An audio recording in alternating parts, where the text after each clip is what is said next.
দেখুন, প্রচারের একটা অংশ তো এখন সোশ্যাল মিডিয়ায় হয়ে থাকে। বামেরা সোশ্যাল মিডিয়ায় ৩-৪ দিন ধরেই প্রচার করছে যে বর্ষাকালে ভোট হোক না, তাহলে বোঝা যাবে রাস্তার কি অবস্থা। আরেকটা ছবি আপনাদেরকে দেখাবো, আরামবাগ মেডিকেলের সামনে জল যন্ত্রণা, সেটাকেই প্রচারে হাতিয়ার করলো সিপিএম। সাত সকালে বালতি হাতে জল ছেঁচতে নামলেন সিপিআইএম প্রার্থী। দলের ঝান্ডা কাঁধে নিয়ে চলল জমা জল সরানোর কাজ।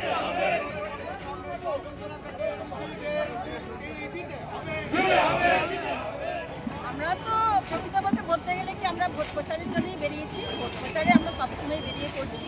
তা হঠাৎ আমরা দেখলাম যে এখানে জল জমে আছে। এখানে আজকে জল জমে না, সামান্য বৃষ্টি হলেই জল জমে যায় এই মেডিকেল কলেজের এন্ট্রান্সে। তা এখানে তো সাধারণ মানুষের এটা তো পৌরসভার উদ্যোগ। পৌরসভার উদ্যোগে